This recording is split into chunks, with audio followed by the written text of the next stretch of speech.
Hello, this is Reverend Don Lewis coming to you from beautiful Florida. And later today, at 3 p.m. Eastern Time, I will be doing a live chat from our Facebook page, Witch School, the official page. And we'll probably be fanning that out to our other platforms as well. And this will basically be a video chat where anyone who wishes can talk with me, and we will talk about the witchness of the why and whatever happens to come up. And if no one wants to talk to me, well, then I will be a talking head for an hour, which I have some experience doing with all of these vlogs. So if you're interested, I hope you'll consider joining us, and I am planning to make this a regular feature, at least for the time being, with everyone being sequestered as they are. And I thought this would be a good way to help stay in touch with people. Now, today, for the vlog, we have a question from Anita Van Put. And Anita has this question: could I give an example of beginning shadow work? And indeed, I can. And I think this is a very good question. People often ask what is meant by shadow work. We've talked about that repeatedly on the vlog, and ask for examples of shadow work.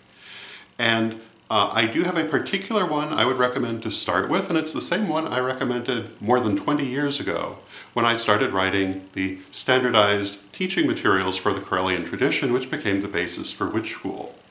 And I knew when I started writing this that I wanted to include shadow work from the very beginning. I was also a little worried that the term might be off-putting to someone in their very first class with no background. So I did not use the reference shadow work. We did not specify what it actually was, but it was shadow work right there in chapter 1. And I do want to say that this is not the only place you could start. There are any number of ways you could start shadow work, but I thought this was a good one.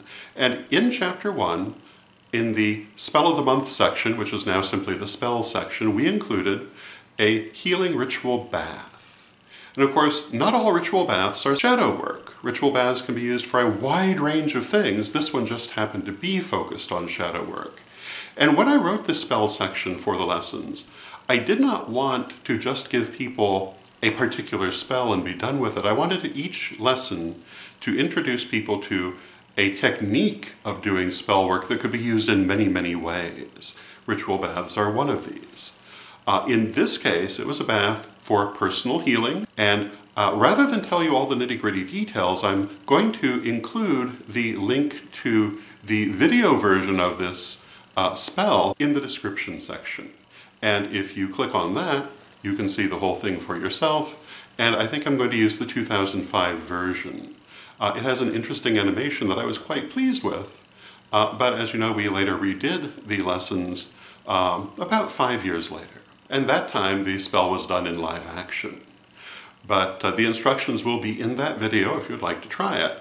And it's described as a bath, and it preferably is in fact immersion in water. But if you don't have a bathtub, and not everybody does, it can be done through a shower.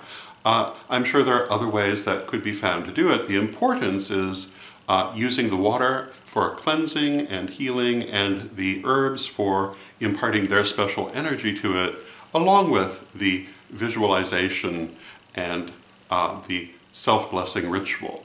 So you can see that for yourself. I won't give you all the details here, but I think that's a good place to start. Now, like any kind of shadow work, doing it once is not going to be all you need. In almost all cases, you will have to revisit certain things if you're really trying to do deep shadow work. Maybe not for a particular issue, but in general. Once is not enough. It's an ongoing process, and in fact, the more you do, the more you find, not because there's more there, but because you become more sensitive to it and therefore perceive more easily what needs to be healed. So that would be my recommendation for a simple way to start shadow work, the healing ritual bath, which focuses on shadow work. And as I say, I will include the link. I hope you find it helpful, and until next time, may you bless it be. Wand. Everybody knows about the witch's magic wand, right? The wand or staff is used in Wiccan ritual for a variety of purposes related to the focusing of energy. In Correllian Wicca, the wand is most commonly used as an instrument to aid in the calling of the eights or quarters.